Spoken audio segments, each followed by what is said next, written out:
儿啊，这要不还是算了吧，这也太费粮和蛋了，家里总共也才6个鸡蛋啊。啥家庭啊，又是白面鸡蛋，又是白糖和盐的，就为了处理牛奶搭进去这么多东西，也不值得吧？婶婶，就做一次尝尝看嘛，人活着就是为了吃好吃的。娘，就做一次试试吧，这段时间您和叔下地都辛苦了，也何该伯伯的。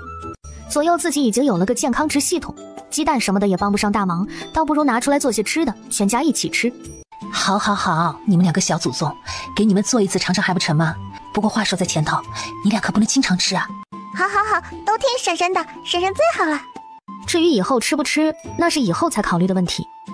首先便是准备材料，家里白面不够了呀。看来金哥还是吃不上蛋糕了。哎呀，你瞅我这脑子，有，我房里有，等着啊，我去拿。说罢，匆匆跑走，不一会儿抱了一小袋白面来。这白面从哪儿弄的？嘿嘿，方家的，也不知道怎么就跑到我屋里去了。你要不要听听自己在说什么？方童皮一下便一五一十的把事情说了，他就知道方金掉坑里的事儿8成和三叔逃不了关系。不一会儿，材料都整整齐齐地摆在了桌子上。在听到要8勺白糖的时候，钱凤萍脸上的心疼之色更深，终归还是把勺子伸进白糖袋里，舀起来一勺，然后不经意地抖啊抖，抖到只剩下1/3。不对，婶婶是8勺糖，不是8个半勺的糖。娘，别耍赖。被2人点名，钱凤萍也不好再装手抖，只得心疼地按照量把白糖放进碗中。第一步，蛋清和蛋黄分离。很快便心疼地着手磕开鸡蛋，直接用蛋壳把蛋清和蛋黄分离到不同的碗里。其次，面粉筛入油里，依次把牛奶、盐还有蛋黄倒进去，搅拌均匀。钱凤萍依次照做，搅拌出一碗淡黄色的糊糊。把蛋清用多把筷子快速搅拌旋转，直至搅拌成白色泡沫状，用筷子提起，能立住而不倒，方为上乘蛋白霜。期间分3次加入糖。儿啊，这啥法子啊？这蛋清还能搅拌成白色呢？我也没听说过，那咱试试看呗。成，那咱试试。搅拌了好半晌，嘿，还真的白了点哎。可不是嘛。钱凤萍揉了揉手，准备继续。方童看出他手酸，来，我劲儿大，我来吧。他一上手便使出了吃奶的劲儿打发蛋清。把蛋白霜分3次加入黄色糊糊里，这次不能转圈，要左右均匀翻拌，防止把泡搅没。妇人一一照做，小心翻拌均匀。接下来便是拿出木盆，在木盆周围刷上一圈油。之前都放了那么多油进去了，怎么还要放油？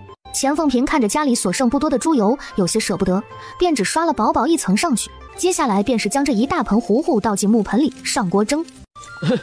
蛋糕，吃蛋糕，吃蛋糕，还得等蒸熟呢。等待了漫长的40分钟后，钱凤萍打开锅盖，入目的便满满一盆黄色的蛋糕。最后一步，把盆倒扣过来，拍盆底，让蛋糕脱模，然后等放凉就可以吃了。闻言，钱凤萍立马照做，拿起盆，在众人期盼的目光下，木盘上空空如也，蛋糕依旧牢固地粘在木盆里。我再试试。说着，钱凤萍用了大力气梆梆拍了好几下，再次掀开，蛋糕依旧没出来，似乎是因为他刷油的时候放少了油。那个，咱们用刀切吧。不用刀也没旁的办法了。钱凤萍顺着木桶边缘切，边上倒是好解决，刀一划过便切开了，只是底不好切。不过最终还是被钱凤萍拿着刀把底切了，倒出来一块不太平整、坑坑洼洼的蛋糕。那尝尝，咋样？好吃。没吃出味道，再来一块。蛋糕松软，入口奶香浓郁，口感绵绵的，带着微微的甜。钱凤萍尝了口，只觉得味道有些熟悉，想了想，这面包的味道和芝芝第一次见面时送她的黄馒头味道和长相都差不多。想到上午方童说这是芝芝娘的遗物，心中了然了。没想到他们父女俩这么重视他们。好吃。婶婶什么时候再做点？婶婶手艺好，吃不够。你要是想吃啊，过些日子咱们再做点啊。不过也不能总吃啊，这太费白面了。但是不做的话，这牛奶又浪费了。不对，咱们可以都不浪费，做了蛋糕拿去城里卖。单论味道，这蛋糕并不比县城里卖的点心差。但眼下这情况，咱们能卖出去吗？如今可是闹灾荒呢。我前些日子去县城里的时候看了，这灾民大部分都已经安顿了，只有少部分的妇孺还在街头巷尾的乞讨。不过咱们这么卖蛋糕还是有点出风头。这玩意被抢，丢东西是一项损失，人受伤又算一项。我倒是觉得可以一试。咱的蛋糕可以走高档路线。咱们县说是有灾荒，但波及的只是百姓，那些富贵人家可不会因为这点雨水受到影响。普通百姓能苟延残喘，而富贵人家就是伤了点皮毛了。如今难点只有一个，就是看咱能不能和富贵人家搭上线。这么多牛奶浪费也不是个办法，姐家里真没多少银钱了。成，富贵险中求，咱试试。不过呀，还得要再等些日子，这卖蛋糕的事儿等下种以后再说。虽然这个时候做吃食生意有风险，但有风险的同时也意味着机遇。翌日一早，方彤带着二哥和闺女出了门，路上有人打招呼，问他咋不下地干活去。这不家里没留种吗？看看能不能买点麦种去。当然，这只是个借口，有个能正大光明把神仙给的种子拿出来的理由。方南之好久没出来玩，一路上欢快的蹦蹦跳跳。然而等到了集市，三人愣了。以往热闹的集市如今萧条凄凉，好在三人不是真来买东西的，干脆就东看看西看看，凑个热闹。打头是一家卖筐的，看起来手艺还不错，编得很结实，就是一个都没卖出去。村里人谁家不会编筐，就是手艺差和手艺好的区别了。爹，我想要这个和那个。另一边，方银也扯了扯他，三弟，我也想要。摊主是个老头，原本昏昏欲睡，见来了人立马热情起来，生怕他们反悔。好，这就给你们包起来。我们不买。方彤只觉得一个头两个大，我出门没拿钱，买不了。两人也不是熊孩子，方彤不给买，只能憋嘴，恋恋不舍地被拉着走了。这玩具啊，我也会编，等我回去啊，我给你们编。爹，你编的蚂蚱。算了，我是大人了，不爱玩这些。爹虽然旁的事情都很厉害，但编织一类的手艺真不行。小时候给他扎草帽，才戴上就散架，顺着脑袋往下滑，卡脖子了。肉，吃肉。方南之看到那肥瘦相间的五花肉，也走不动道了。可以炖肉、蒸肉。何止是你俩想吃，他也想吃啊。三弟，买肉。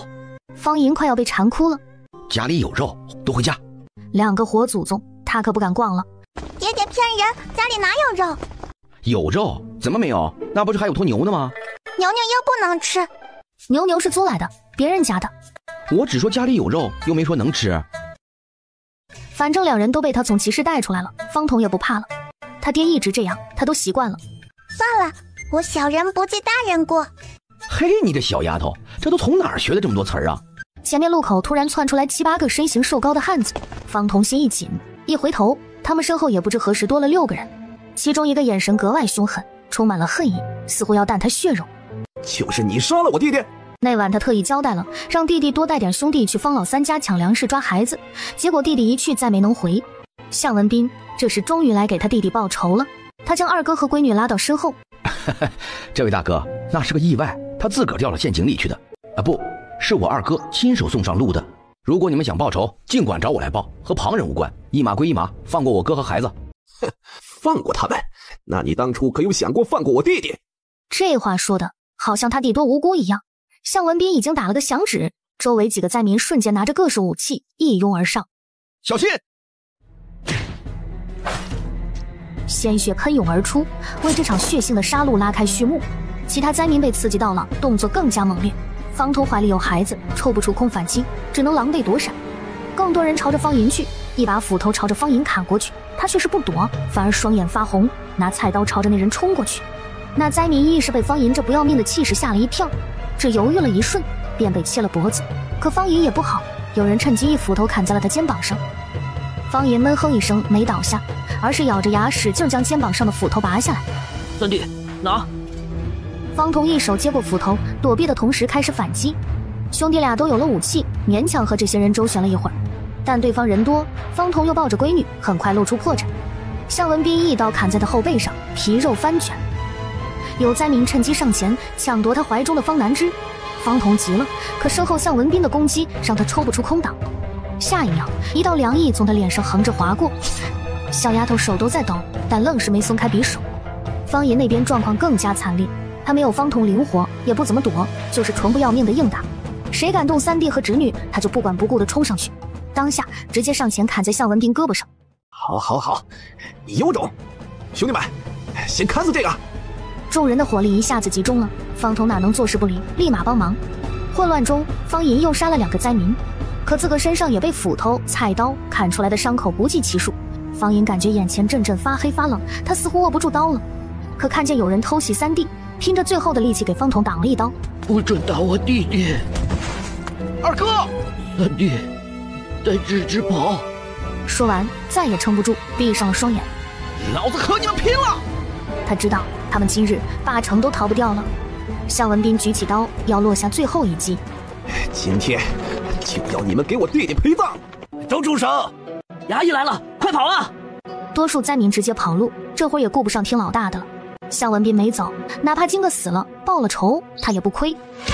向文斌手中的刀脱落，不等他做更多的反应，衙役们已经赶来，3个人合力将他压在地上。笑话，这位可是县衙主要的通缉目标。方彤已经顾不上这许多，撕开衣服，疯狂地往二哥伤口上倒止血药。这是前段10日钱凤萍给他荷包里放的，还有后来古郎中送来的伤药。二哥，不要睡，只要你这次活下来，我就买大肉，我让你吃个够，行不行？哦，对了，还有那个草编的蚂蚱，咱也买，还有蛋糕，你想吃多少，我都给你做。二伯，芝芝那份也给你。这个空档，衙役们已经抓了那些意图逃跑的人。至于向文斌被压在地上，看着不远处的刀，就差一点，他就能大仇得报。老实点儿，为了蹲你，我们兄弟都在这乡下蹲了快小半个月了，还挺能藏啊。眼下落我们手里，可没你好日子过。方彤已经把所有药用了，见二哥出血少了，才半松口气。几位大哥，我求求你们，分一个人，帮我把二哥抬回家。我现在身上没银钱了，等回家必有重谢。方彤虽然不会医术，但也知道二哥伤成这样是不能大幅度移动的。可这里前不着村后不着店，哪有大夫？必须回村找古郎中。大哥哥，求求你们了！只恨自个年纪小，帮不上忙。这是个真汉子，若就这么死在这，着实可惜了。大哥，帮帮！那你帮忙，我们先把犯人押回县衙。谢谢官爷们，小的必然铭记几位今日之恩。谢谢大哥哥们。比他闺女还小几岁呢，遇上这事儿算是倒霉催的。走吧。哎，走，辛苦官爷了。有好几个村民看到方彤父女俩了，目光触及方彤抬着的浑身是血的血人，都吓了一大跳，想过来问，但看到还有个衙役，瞬间就劝退了不少人。托了衙役的福，没人敢过来耽误时间。秦家院子眼瞅着到了，方彤2人把人抬进家里，方南枝则径直拐弯去了古郎中家。五爷爷，快开门，救救我二伯！这一开门便被他吓着了，不敢耽搁时间，古郎中赶忙朝着隔壁走。咋回事啊？哎呀，这小丫头怎么弄得一身血呀？家中秦燕和钱凤萍也被方银的惨状吓着了，又看见了衙役。怎么弄成这样了？我赶紧烧水去。阿燕，还有那些止血的药粉，在我那屋柜子里，你去找找。虽不知发生了什么，但眼下肯定不是说这些的时候。方彤和衙役直接把人放到西屋的炕上。秦燕拿着药粉过来了，除了药，还有一个简陋的麻布缝制的钱袋，把药递给方彤。官爷，辛苦您了，这是我们家的一点心意。好说。这家人还挺实诚，给的不少嘞，这趟不亏。他还没来得及开口，继子就主动掏了钱，这是真把他当一家人了。方彤和秦燕又再三感谢，把衙役送走了。与此同时，古郎中被拉着进屋，炕上的方银面容苍白，浑身都是血，性命垂危。古郎中也不墨迹，立马从药箱里拿出药粉还有薄片。老三，你拿剪刀把伤的地方剪开，然后再用温水蘸湿毛巾把脏的地方擦干净。擦干净了之后，我再把药粉撒上去，下手轻些。方南枝在听了前半段后，便立马跑着去拿剪刀了。方彤颤抖着手，动作却毫不犹豫地剪开衣服。古郎中，我二哥他咋样了？还能活吗？还没脱离危险，我再回家拿点药，一会儿煮了喂他喝，晚上应该会发热，只要挺过今晚，人就没事了。好，多少钱我们家都出，只要您老能把他人救回来，我跟您去取药。说着，迫不及待拉着古郎中往他家走。你可慢着点儿。这父女俩咋都一个样？到了自个家，古郎中给人开了几包药。他是失血过多，这几副药先吃2天，没问题了之后还得再开点补药，不能干活，要静养。你手里这几样药，一包煮2次，早晚各1次，回去3碗水小火熬成1碗，拿勺子给灌下去。还有，我给你留了些布帛和药粉，每天早晚给他伤口擦干净之后换药。好嘞，多少钱？我待会儿就给您送过来。咱2家这关系，你给200文就成。方银身上大大小小10多处砍伤，当真是用了不少草药和布帛，再加上给他开的几副汤药，200文纯是药草钱，他1文钱诊费都没算。也就是方彤救过他们老2口的命，他才愿意如此。方彤一听这价格，心里也明白着，成，马上就给您送过来。今儿个呀，您老的恩情我方彤记住了。行了，整个肉麻干啥？赶紧煮药去吧。方童道了声谢后，拿着药朝家里飞奔。家里，钱凤萍早就准备好了煮药的罐子。你先煮，1包2次，3碗小火熬成1碗，我去送诊费，200文。院子里的秦燕听见，立刻回屋拿钱给他。钱凤萍生了火，开始熬药，目光落在煮药的罐子上。这是秦燕的药罐子，之前有段时间治疗腿伤特意买的，如今倒是又用上了。方童送完钱回来也没闲着，就在旁边跟着学，只不过和以往男人时不时耍宝的样子有些不同，今日他格外沉默。钱凤萍想问，一时不知如何开口。是不是向文斌他们？方童沉默地点了点头，简述了事情的经过。他说的轻巧，可光是看方银受伤的程度，便可见这一次能活着回来有多不容易。你甭自责了，这事儿要怪也要怪那帮丧良心的，咱们只是为了自保。还有，你身上的伤还没上药呢，得先把自己照顾好了，才能照顾二哥呀，是不？一向温柔的妇人少见的强势起来。走，我带你上药去。我来煮药。男人抿了抿唇，也没犟，顺着钱凤萍的力道跟着走。灶房里，秦燕接过了熬药的活计，扭头看向方南之。小丫头以往那张嘚吧嘚吧不停的嘴，今天也沉默了。想什么呢？想哭。她虽然年纪小，但看得很清楚。她小时候经常听村里人说女孩是赔钱货，以前她从来不当回事的，直到今早二伯和爹爹受伤，一路上回来她想了好多。二伯、爹爹都是为了保护我才受伤，哥哥，我好没用。哥哥，我要是男孩，爹爹和二伯是不是就不会受伤了？乖，哭吧，拿着擦擦。少年耐心地看着他哭。芝芝，这件事和当男孩女孩没有关系的，是那些坏人做错了事儿，该自责该愧疚的是他们，不是你。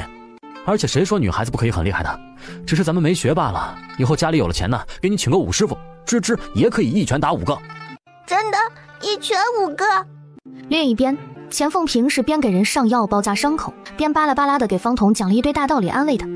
谢谢你啊，钱娘。都说过好多次了，一家人不说两家话。再说，我可生你气了。嘿嘿，没事儿，你生气了我就哄你，我就一直哄到你消气为止。方童想开了，那股油嘴滑舌的劲儿又上来了。行了，不和你计较了。大门口传来敲门声。方老三，我知道你在家，开门。方童出来，刚一开门，便看到气势汹汹的方金夫妻俩。老三，我可听说了，二弟今儿上午浑身是血的，被你扛回来了。哎，老三啊，我说句公道话，就算你家给二弟一口饭吃，他帮你干活那也不是长工啊，那是你亲兄弟，你也不该狗带他呀。方童蹙眉，就这么静静看着两人表演。既然你照顾不好二弟，那便让二弟跟我回家养伤，咱方家不缺他一口粮。之前要二哥回家去，无非是想家里多个干农活的，可二哥如今重伤在床，要回去不仅干不了活，还得用药养着。方金一向是个无利不起早的性子，如今是转性了。对，我们把老二接回去养，不过老二是因为你家的事受了伤，算是工伤，你家得赔钱。切，我说大哥怎么转了性子，合着又是为了来我家要钱呢？哎，老三，你可别乱想啊！这钱我们绝不会摊半分，就是单纯的用来给老二补身体而已。莫以那小人之心图我君子之腹。哼，行，君子，大君子，您听清楚了，二哥的伤我会负责，看病吃药养伤我都伺候着，不劳您操心。不过是一个没读过书的破泥腿子，凭什么这么和他说话？转眼看到院里的钱凤萍母子。三弟啊，照顾病人麻烦繁琐，怎么好劳烦弟妹呀？毕竟你如今入了赘，便是那秦家的人，应该跟娘家人划清界限。你瞧，谁家还把娘家人接过来当祖宗伺候的啊？让秦小子误会了你是来秦家吃绝户的，那可就不好了。这话说的哪是怕秦燕误会，明明是生怕他不误会。方童刚想开口，此言差矣。二伯既是在我家受了伤，那就何该在我们秦家养伤？有道是患难知交寡，我倒是觉得方叔重情又重义，靠谱踏实。此时方童就有几分得意地看向大哥，就你会戴大帽子，给自个显得正气凛然了，我家阿燕也会，还想用阴招。看方童那得意的嘴脸，方金袖子下的拳头捏紧了，也不知道老三是怎么忽悠秦燕母子的，竟然能让两人站在他这边。嘿嘿嘿，我知道侄子的心意，只是啊，怕你二伯伤得这么重，家中老人不放心，临走前呀，再三嘱咐我一定得把人给带回来。他们二老说了，不亲自看着不放心。三弟啊，你我皆为人子，爹娘的要求总不能不满足吧？啊！一而再再而三的，方童可不是好脾气的人。哼，大哥说的好听啊，二哥伤口刚刚包好，现在还性命垂危着呢。您倒是好，为了那点医药钱不管不顾的让人回去，有没有想过这么一折腾把人折腾没了，该怎么办呢？说到这里，一直藏在心底的怒气就没控制住。大哥，您知道二哥是怎么受的伤吗？他还真不清楚。我告诉你，我碰见向文斌了，他当时亲口说他是大哥您的同窗。要是没记错，当日灾民来的时候，去你家的灾民最少吧，只有1个。你说这可笑不可笑啊？说话时，方彤死死盯着大哥的神情，想要看出些什么。够了，老三，你可别跟这儿胡说八道扯旁的。方彤，你不顾着爹娘意思就直说，早就知道你是个不孝的，可也不能往我相公身上泼脏水啊！县衙正在全力抓灾民，这时候和什么灾民头子扯上关系，那不是找死吗？衙门呢，如今已经把人抓了，是不是我胡说八道泼脏水？等衙门那边审问完了，咱们一切都知道了。方金暗暗攥紧拳头，老三一向油嘴滑舌，他不知道这话的真假。方彤毫不退让，目光锐利直视回去，彼此之间暗流涌动。都干什么呢？不远处，老村长不知道什么时候被方南之请了过来。我听说方莹满身是血被抬回来的，发生啥事了？我和二哥在路上遇到了灾民，二哥受了重伤。这可是够倒霉的了。那你们两口子过来是有啥事？村长说您来的正好，可得给我们做主啊。二弟受了伤，爹娘放心不下，让我们给人接回去。老三他不答应，不知道二弟是不是死了，他心虚，还往我男人身上泼脏水，非说什么姓向的灾民头子是。村长说别听妇人胡说八道。警告瞪了眼何氏，我们就是过来看看人怎么样了。既然三弟说已经请过郎中了，那我们就回去了。说罢转身就要拉着人走。嘿，你想来就来，想走就走。慢着。方彤心底满是戾气，可勾结灾民一事他没有证据，只能先收点利息。大哥，您就这么走了？既然是来探病的，总不会是空手来的吧？他已经退了一步，老三还要咄咄逼人，只是老村长还在一旁看着，闻言甚至皱了眉。哪能啊，我这带了东西的，这不是急着看望二弟，这才忘了拿出来吗？那没事了，你们夫妻一会儿再送过来便是。二哥呀，现在正是需要补身子的时候，别拿着野菜来糊弄人。人家古郎中可是说了，得白面鸡蛋啥的才是大补。钱娘，咱们今天晚上就给二哥弄个疙瘩汤吧。上次他摸黑进方家是拿走了点白面的，但猜着家里肯定还有。好，我知道了，这就先回去拿。说完直接大步离开。行，那我就在家等着大哥了啊。对了，别送的太少啊。他爹，咱们就这么走了？人还没接回来就算了，凭什么给他们家送白面？之前当了方清雅的信物，家里是买了粮，但绝大多数是粗粮，白面这种细粮买的不多，只够方金一个人吃。方金冷冷地看着他，眼里不含一丝感情。何氏被这目光吓得心脏狂跳，渐渐息了声。想到刚才男人似乎是在他和村长提及了灾民的事之后才一退再退，他脑海里不禁浮现一个大胆的猜测：难道当家的和那个什么姓向的灾民有关？光是想想就遍体生寒。讪讪松开拽着他的衣袖，默默跟着走。两兄弟之间的暗流涌动，村长只当没看见。现在方莹咋样了？还有那些村民呢？二哥没什么大事，那些灾民也已经被衙役抓了起来。听见灾民被抓了，村长略微松了口气。见方彤神情憔悴，双眼满是红血丝，你也甭太难过，你二哥壮实，有劲儿也大，肯定能挺过来。你小子最近也是有担当了，能种地干活，肯定也能照料好你二哥。村长说我啥也干不来，您老别给我戴高帽啊。啥呀？谁让你干活了？我这不是宽慰你两句吗？那谁知道呀，反正我不干活。方彤一副混不吝的样子，两句话就成功给老头气走了。咋了？气啥呢？老村长巴巴的就跟媳妇吐槽，哼，不识好人心，他再也不关心这混小子了。骂完心里舒坦了不少。算了，我大人不计小人过。媳妇，你去收拾点野菜，待会儿让老大送过去探探病。野菜呀，我今早才和村里那些婆子抢过来，就那么一点刚长出来的嫩芽，咱家都不够吃。媳妇，咱眼界要放长远。你发现没？方彤这小子自打入赘到秦家后，瞧着和以前真不太一样了。以我这么多年的看人的经验，以后秦家不会差的。咱得趁着现在多来往来往才对。就算我看走了眼，这小子也帮过我忙，多结个善缘也是好的。确实这个理，这才勉强点头。野菜不行，伤势有些舍不得。明儿个我叫老大捆一把柴火，然后给齐言他们家送过去。村长欲言又止，但到底还是没出言反驳。这要放在以往，去探病最次带点鸡蛋和小米，现在连野菜都……算了，就当他们就送个心意。秦家钱凤平熬了软烂可口的小米粥，加了点盐巴，等放温了，方彤负责喂粥。方彤掰开他嘴，送入一勺温温的粥。本还有些担心方莹会不厌，下一秒那粥就这么无意识地吞咽下去了。第2勺，第3勺，整整1碗喂进去都格外顺畅。二伯可真厉害，就算昏迷也不会忘记吃好吃的。给方莹喂完饭，一家子才开始吃饭。很平常的一顿饭，饭桌上的气氛却是不似以往那般欢快。心里想着事，4人吃的都不多，收拾了碗筷也该休息了。今晚方彤得守着二哥，怕他晚上发烧啥的。芝芝啊，今晚你就和婶婶睡吧，爹呀得照顾你二伯。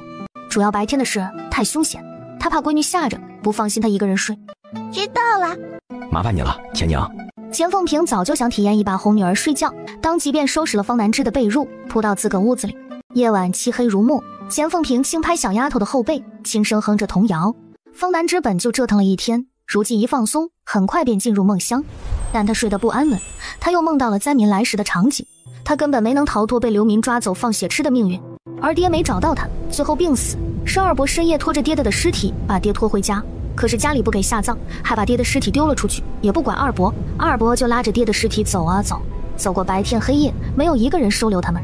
二伯人又傻，不懂为什么对他好的三弟睡着不肯起来，但他也不肯放弃，一个人独自带着三弟流浪。直到有一天，他深夜在山里某个林中倒在爹已经腐烂的尸体旁边，就那样慢慢没了声息。方南枝躺在床上，眼泪顺着眼角滑落。二伯，爹爹，二伯别死，别死！钱凤平也被吓醒了，借着月光看见小丫头脸上满满的泪痕。不哭不哭啊，二伯没死，梦都是反着来的。秦燕在隔壁被这动静惊醒，推着轮椅出来时，只见小丫头夺门而出去西屋的背影。方彤没睡，也被径直进来的闺女吓了一跳。小丫头一进来就去探方银的鼻息，还活着，二伯还有气，还活着呢。我听说小孩受了惊吓会丢魂，这孩子是不是祖二哥被冲撞了？不然咱俩给叫魂。他闺女别真是丢魂了。成，那咱俩试试。夫妻俩立马一人手里拿了一件方南枝穿过的衣服，把大门打开，先又唱又跳一通。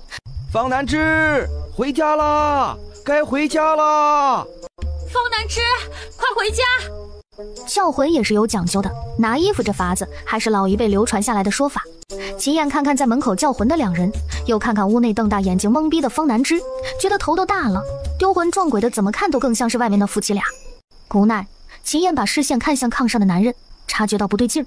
二伯发烧了。闻言，屋内的几人顿时紧张了。我去叫古郎中过来。钱凤平也着急忙慌地去烧水，拿着沾了水的毛巾回来放到方银额头上。古郎中正在梦里和老伴两人吃米饭和烧鸭，还不等送进嘴，就被梆梆梆的急促敲门声扰醒。来了来了，别敲了。一把岁数的古郎中又是被硬拉过来的。古郎中，您快看看，我二哥发烧了。上手摸了摸，还行啊，低烧，没什么大事。他这么重的伤，会低烧才是正常的，只要不是高烧就好说。那能不能煮点什么药，或者您老给他扎几下，针灸一下，给烧退了？你当老头我是什么神医呢？咋可能扎2下就退烧？这样的神医可能是有，但绝不是他，不然他如今还能在这小村子里待着。现在是没啥大事，后半夜注意点，拿毛巾每隔一小会儿就沾湿温水给他擦擦身子。即便他都这么说了，方彤依旧不敢放松。古郎中，要不今晚你就留在我们家住吧。才说完，便就开始引着他朝着秦燕的屋子走去。古郎中无奈又无语地跟上。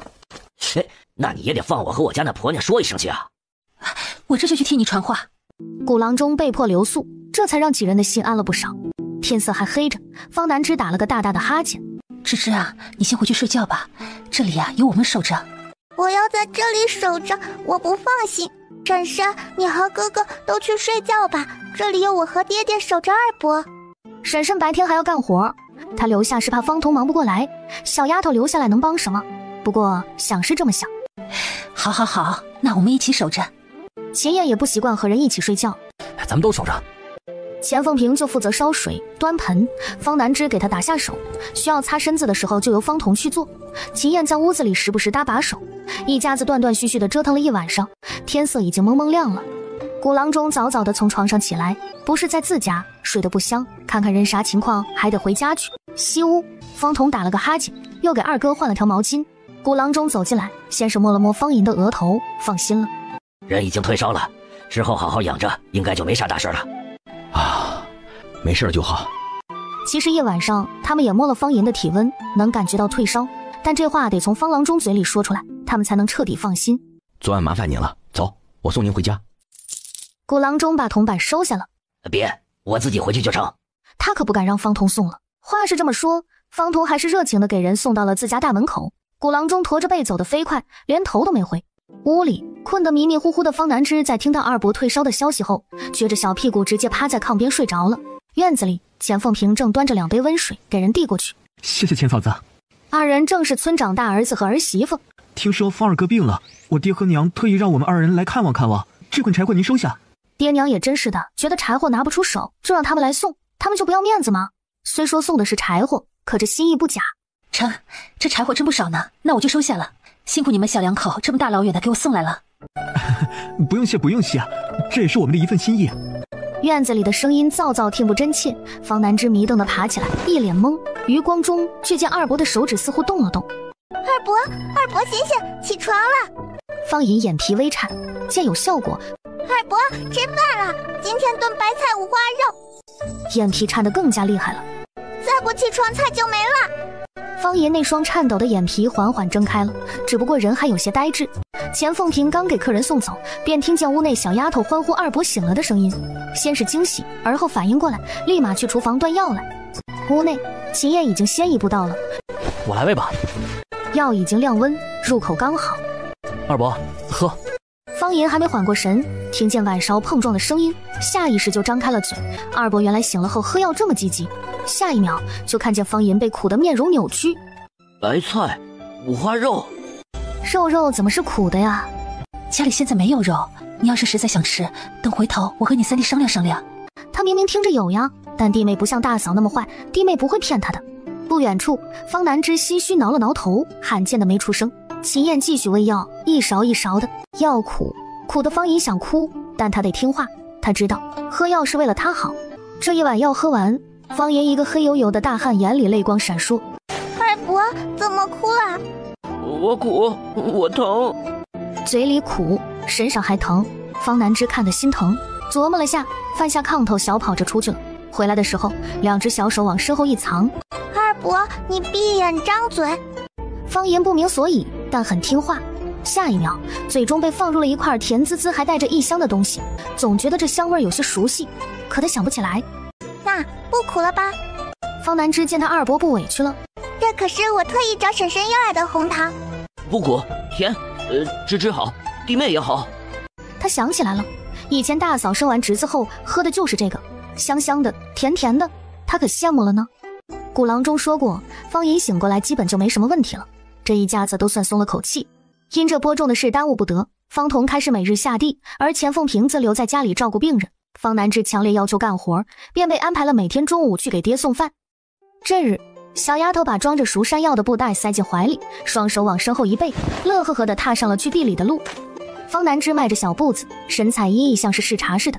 方丫头也来种地了呀，可真勤快。来了，刘婶婶也勤快。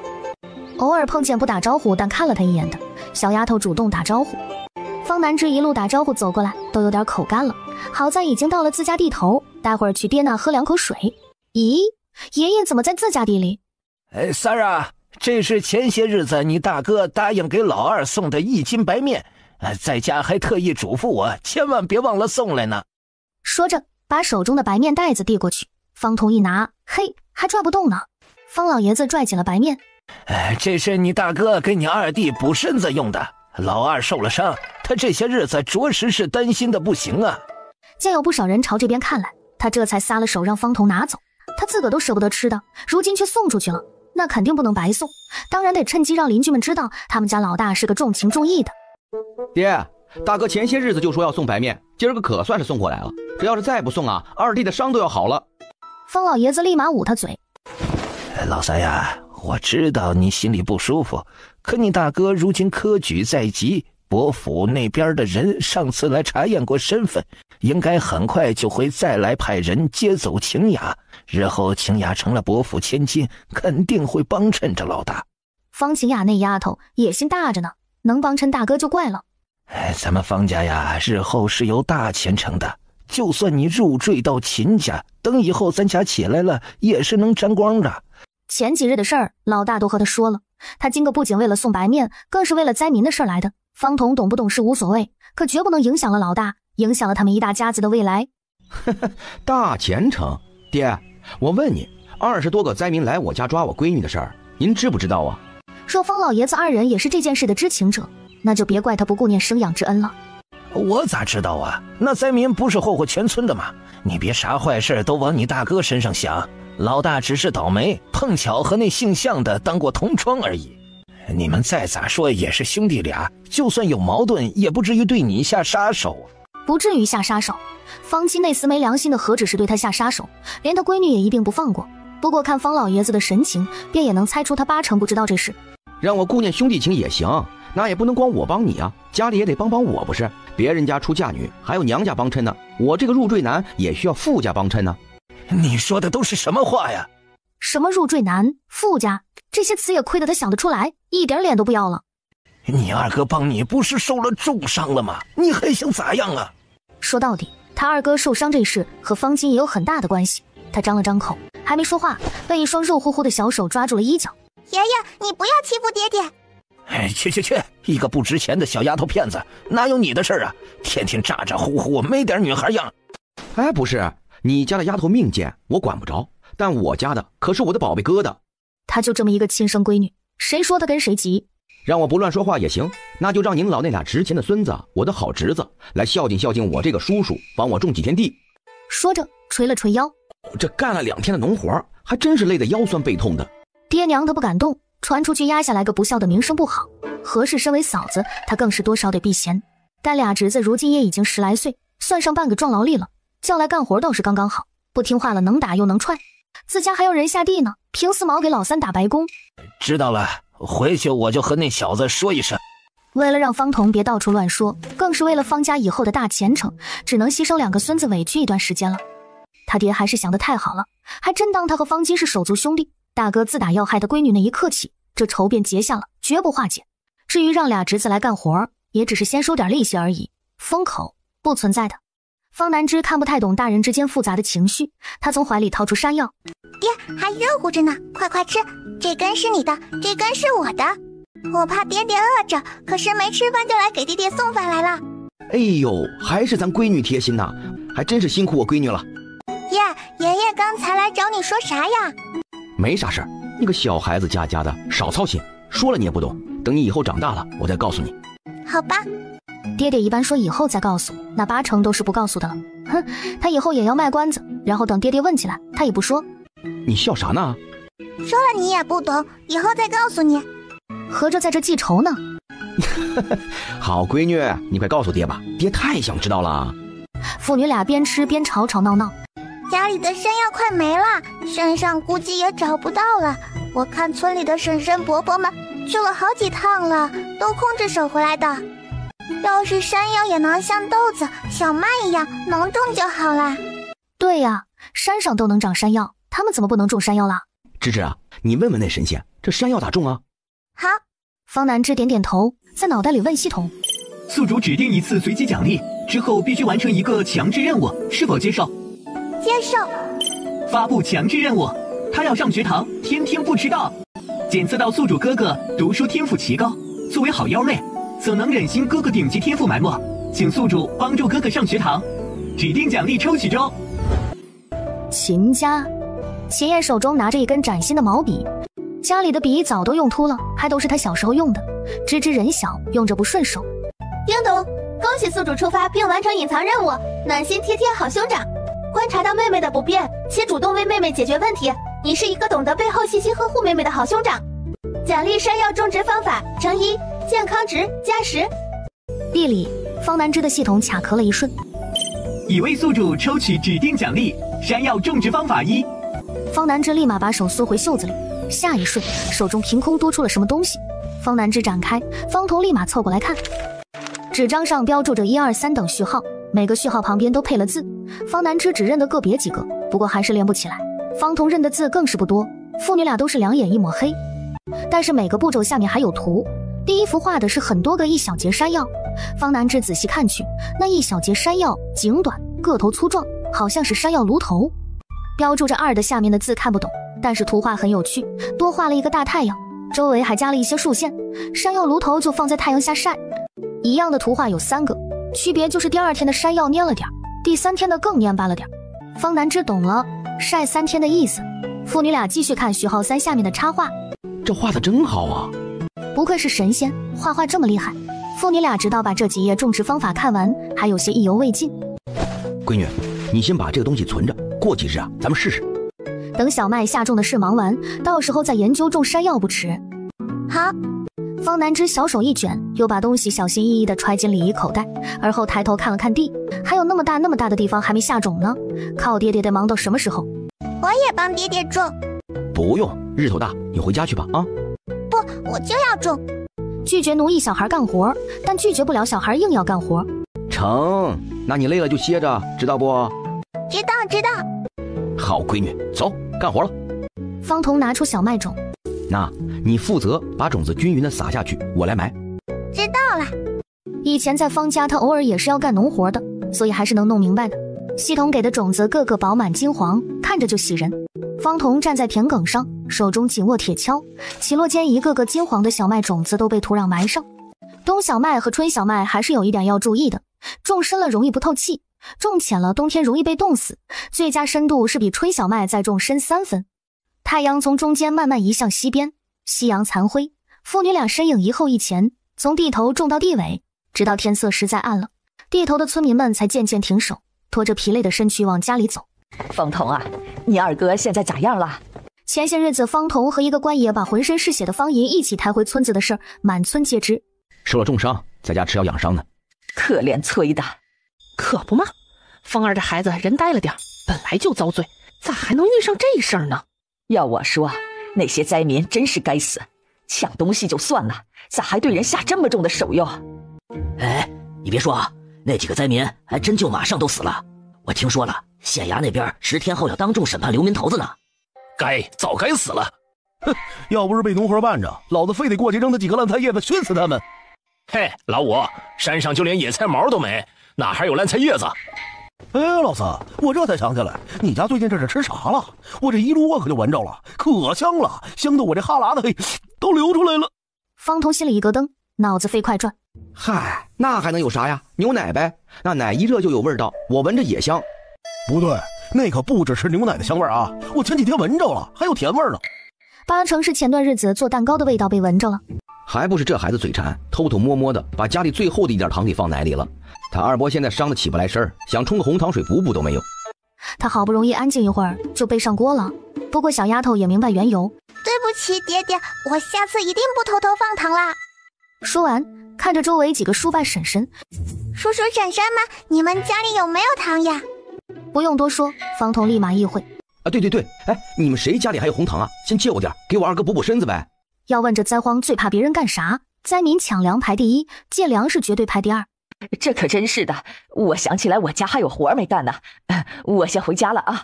太可惜了，俺家没有红糖啊，那就不打扰你们了。几人纷纷找借口走远了。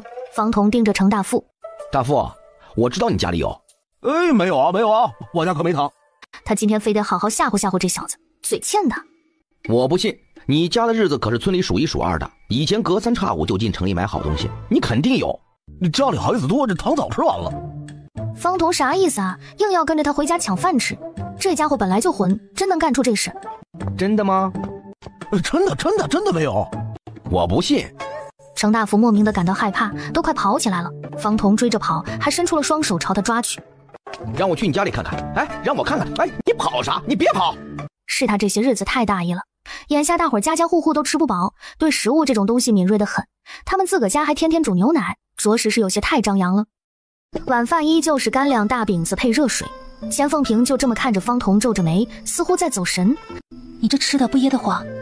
方彤这才回神，发觉嘴里干干巴巴，赶紧喝水顺水。是地里出啥事了吗？你这想啥呢？这么入神？我在琢磨，咱家试着种点山药呗。种山药？这山药咋种啊？那东西不是野生野长的吗？要不是前段时日自家人发现，都不知道它能吃。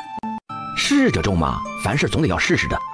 我看那山里的山药啊，都是长在地里的，这土豆不也是长在地里的吗？咱们用种土豆的法子试试呗。这真能行啊？种土豆要等发芽，然后把芽切成块埋进土里。种山药也要切块吗？那要是没种出来，可就白白浪费。这段时间的相处，让方彤对眼前的妇人了解了大半，猜出他肯定又心疼两。一次不行就2次，咱多试试，万一能成，到时候收获呀，可远比损失大呀。那也行，不过这山药种在哪儿啊？咱们旱地里都种了冬小麦了，这没地方种山药了。其实最主要的还是舍不得拿旱地去试种山药，毕竟今年多种一根麦苗，来年就多收获一份啊。至于上好的水田，那他们更舍不得了。要不等忙完这阵子，咱们开荒试试。那山药本来就山上长的，种在山里也没问题。这二哥还得养一段日子呢，我也得留在家里照顾。你一个人干活都够累了，还得去开荒，这哪里忙得过来啊？嘿嘿，没事的，钱娘，你放心，我心里有数。明天等他那俩好侄子过来，自家就有劳动力了。娘，我也觉得可以试试，开半亩地就成，还耽误的时间不算多。他想到了系统今天没给他下发的奖励，山药的种植方法，要是他能拿到，家里肯定种山药这事更有把握了。那这山药也要切块种？对，到时候我来切。山药到底不像是土豆，只要发芽了切下来种上就行，山药要切楼头下来才行。那这山药是不是也得发芽呀？我们要个就去试试，看能不能把山药痦发芽。好呀好呀，那要放一整根放进去试，土豆就是这么痦的。反正山药不切开，用土捂2天也不会坏。晚饭过后，一家子初步定下来几个方案。钱凤萍照旧去挤奶，这次煮奶，方彤长了记性，特意紧紧关严了厨房的门窗，还把路上程大夫说的话转述给母子俩听。这下轮到钱凤萍不放心了，一脸后怕的硬是重新检查了一遍，确认关严了才开始。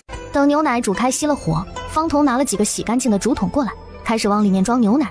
装好，打了声招呼便出门了。方南枝眼巴巴地看着他爹的背影远去，不准确来说是他爹腰间挂着几个装满了牛奶的竹筒，眼里满满的不舍和心疼。父女俩简直一脉相承，一个大抠门，一个小抠门。大抠门很快便走到了村长老头的家，不客气的梆梆敲门。这动静怎么听都像是方彤那小子，不应该呀，这么晚他来自家干啥？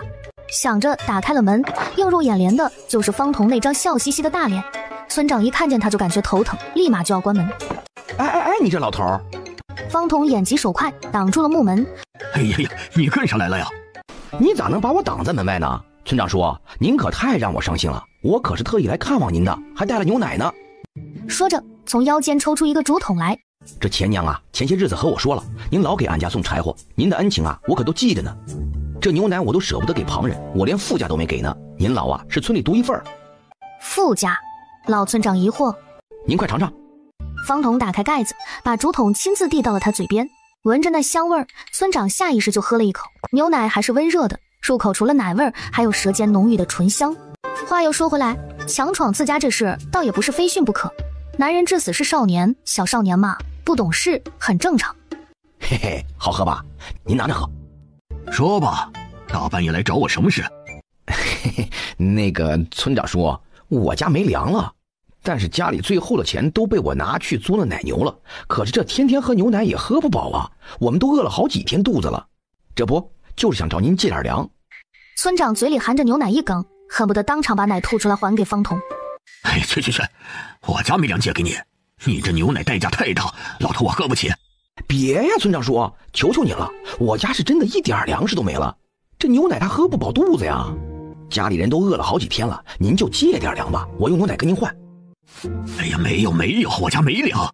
方彤故意提高嗓门和村长喊了几声，就佯装不敌被撵出去了。村长老头赶紧关门。月光下，方彤不似以往的吊儿郎当样，反而一脸愁容，身影落寞地走了。就这么走了一小段路后，四下观察，发现没人后，立马加快了步伐，朝着铁柱家走去。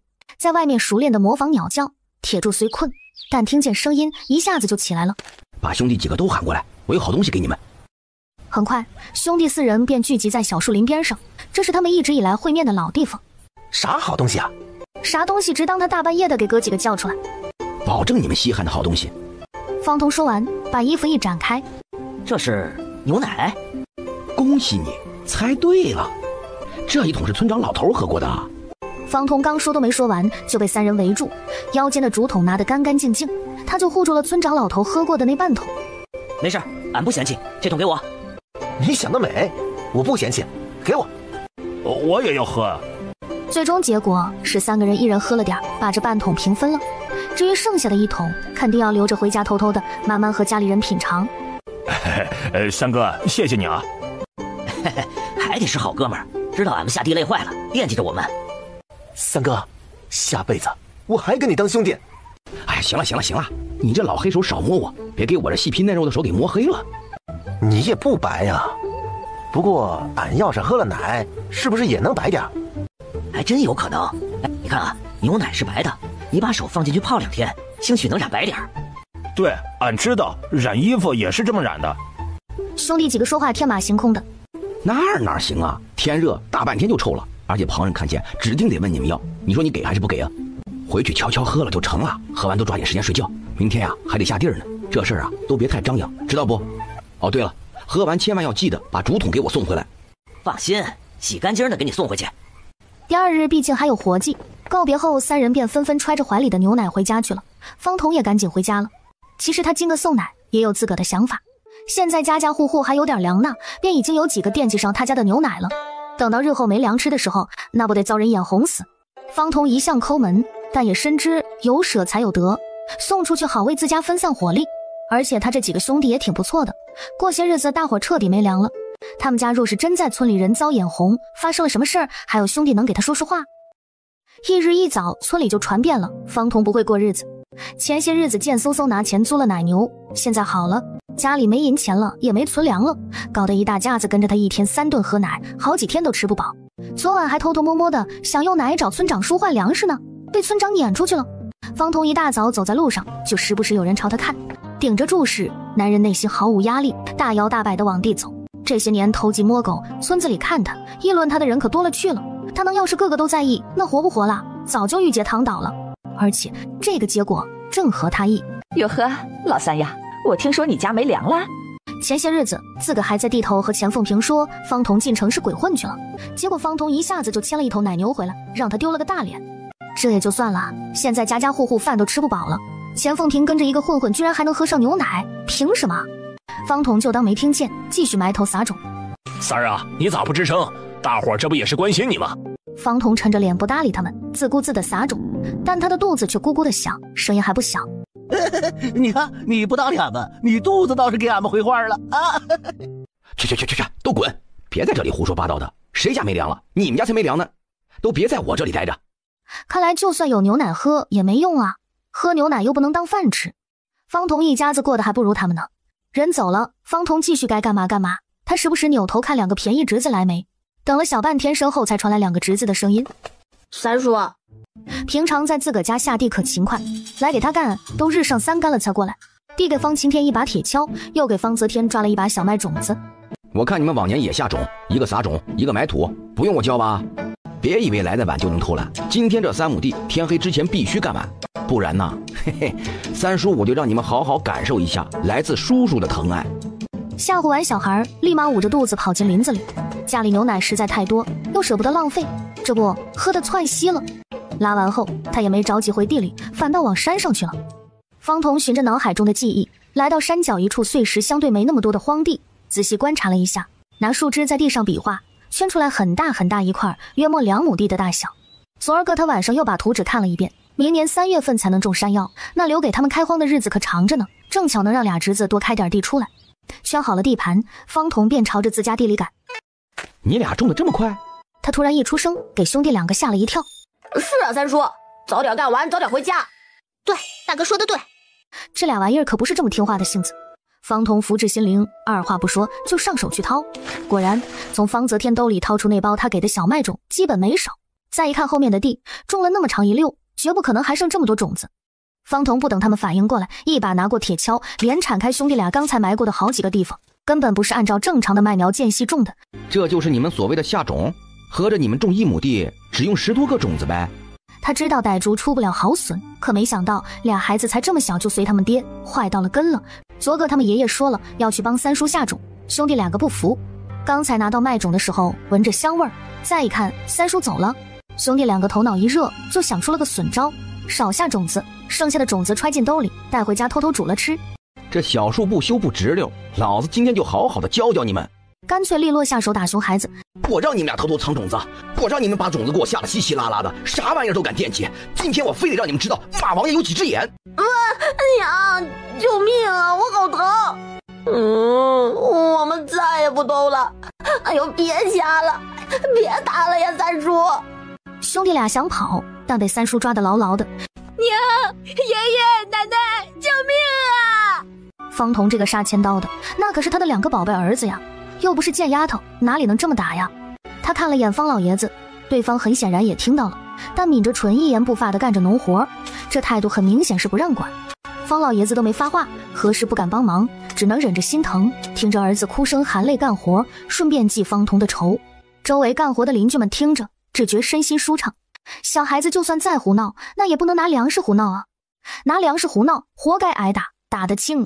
方童揍人揍屁股，掐大腿，反正就是尽量往不影响俩人干活的地儿收拾。收拾的俩侄子鼻涕眼泪糊了一脸，彻底怕了他，这才停手。去，把你们刚才埋的土都给我挖开，重新下小麦种。还有，你俩也别想着把种埋深了埋浅了的，到时候我要检查，但凡发现一粒没种好，你们就等着被我揍得下不了床，知道了吗？说话。那可是神仙给的种子，差点全被糟蹋了。知道了。三叔下手真的好疼啊！去干活。方晴天酷唧唧的挖土，方泽天一抽一抽的重新播种，不知道从哪儿拿了个小板凳，放在离俩人位置不远的地方。你怎么挖的？挖这么深，到时候想让我的小麦长不出来啊？我告诉你，长不出来的时候，我就去揍你俩，把你俩挂树上，柳条蘸盐水抽，让全村的男女老少都来看看。怎么着？说你还不乐意了？又埋这么浅，你是想冻死我家的小麦啊？冻死了我也揍你俩。现在听见方童说话就要抖3抖，一个多余的念头都没有，埋头苦干。周围人也是无语了。这些日子他们看着方童还挺勤快的，没想到这才没过2天，又开始当懒汉了。方老三还是那个方老三，确实勤快不了呀，就这么指挥到太阳落山。3亩地下种完了，方晴天兄弟俩那是一点都没停留。三叔太可怕了！哎，都给我站那儿！把俩人吓得立马停了步子。三叔，我们都下完种了，该回家了。回什么家？这天还没黑呢，你们就想着睡觉了？你们是怎么睡得着的啊？我问你们，你们这个年纪正是该努力的时候，你们睡得着觉吗？有点出息没有？努力干啥？种地吗？走，都拿上锄头铁锹，跟我走。说着就把人往山上带。两人不服，但他们不敢不从，委委屈屈地跟着上山了。干吧，开荒。爷爷昨儿个才说，他俩来帮忙也就是干个1天半天的活而已，没说他们要开荒啊。啥意思啊？咋都不动弹呢？方童拍了拍俩人肩膀，是想被老子挂在树上抽是吧？立马利落地拿起锄头就开始挖。但是开荒这活计，从挖石头、拔草到后面翻土等等，纯靠人力，一家子得干上个2、3月才能成。更何况还是2个半大的孩子，估计时间还得久点。这俩崽子心思那么歪，不多压榨下可惜了。行了，你俩回去吧，三叔也是为了你们好。这年轻人呐，就该多吃吃苦，吃得苦中苦，方为人上人，明白不？别说我不关心你们，回家多吃点饭啊，明天早上早点过来继续干，别等到我找家里去揍你们。方晴天和方泽天又累又委屈，让他们当苦力不给饭吃，干不好还要揍人。他们回家就和爷爷说再也不来干了。方童也累了，加紧步伐回家。虽然天都黑下来了，但方南枝还在院子里借着月光，拿着树枝在地上比比划划的学认字。我不会，阿燕不想学。3个人一起学了一下午，二伯一下午就记住3个字，还痛苦不已。不行，再学一个，很简单的，你跟我学，先写横。他一学就感觉脑子里头昏脑胀的，还很烦躁，但又得听话。方童一回来，看见的就是这场面。三弟，我不想学，学不会。二哥生活能自理都不错了，本来学的就费劲，现在学读书人那些复杂的东西，也太折磨二哥的脑瓜了吧。阿燕呀，你二伯都一把年纪了，这不学也行吧？二伯是心智比咱们差点，不过也不是不能改善的。读书识字可以开智，好歹学一点，他也能聪明些，不叫人骗了去。一听能变聪明，方童立刻没意见了。好，你教吧，二哥，你好好的跟你侄子学，知道不？不学的话，扣你半碗牛奶。方银惊得张大了嘴巴，他不理解，一向对他很好的三弟嘴里怎么能讲出这么冰冷的话。另一边，方晴天兄弟俩一路上紧赶慢赶，回去刚好吃晚饭。爹娘爷爷，三叔他太过分了，下完种还叫我们去开荒地，干得不好还说要打我们，还说明天我们要是不早点去开荒地，还要跑到咱们家来打我们呀。眼下有规定，开荒开出来的地3年不收税，但开荒费时费力，且开出来得养好几年才能成好地，所以村里没几家开荒的。老三这是真把他孙子当长工使唤了。方老爷子紧皱眉头，但没说话。爷爷，我们不要去帮忙了，三叔他太欺负人了。爹，要不就别让晴天和泽天干了吧，这开荒一是累，二主要是时间久。晴天泽天可是咱们方家传宗接代的男丁，还正是长身体的时候，别再给孩子累出毛病。方老爷子扫了眼长子，想了想还是没说话。就让他们两个委屈一段时间，先干着吧。他是读书人，名声得干净，绝不能和灾民扯上关系。老三是个混不吝的，啥事都做得出来，所以得先安抚住他。但方金也不是没打算的，毕竟只有2个儿子。这马上就要到府试了，府试可是要同声明，府试以后院士方可考中秀才。苦过了这段日子，到时候家里有了银钱，我就送这俩儿子去念学堂。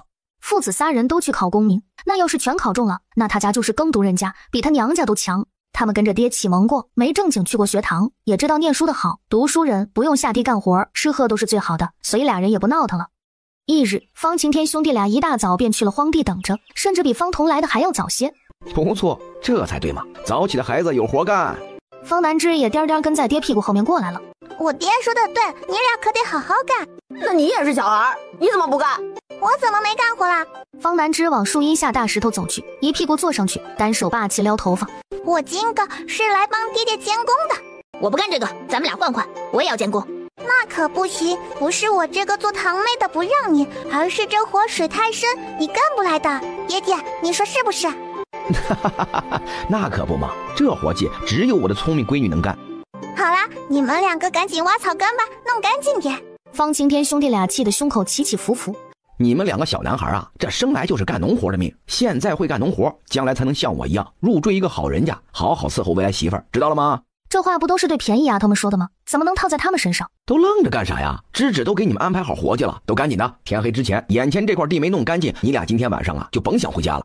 威胁，赤裸裸的威胁，但能反抗吗？根本不能。他如今是家里顶梁柱，不能累着，多歇歇，关键时候才能撑得住家。方童悠哉悠哉地把双手撑在脑后，该说不说，他闺女选的这个地方真不错，小风一吹颇为凉爽。下次要不要拿个躺椅来？方晴天兄弟2个看得眼睛都红了，别闷着气继续干。殊不知，属于他们2个的噩梦才刚刚开始。大堂兄，你干嘛呢？不准偷懒呀！这死丫头！二堂兄，你身后那石头都没捡干净，赶紧捡起来！方南之彻底诠释了什么叫孩仗爹事。自打这死丫头跟着他爹入赘后，就更嚣张了。以前他还在方家的时候，最多是他们欺负时候，他才反抗。要敢这么命令他们俩，绝对被爷爷训斥。等日后爹爹考上了秀才，有的是这死丫头和他爹上门求的时候。真是辛苦我了。要不要脸？你干啥活了？你就辛苦了。检测到宿主接触远古灭绝植物栗子树，请宿主收录。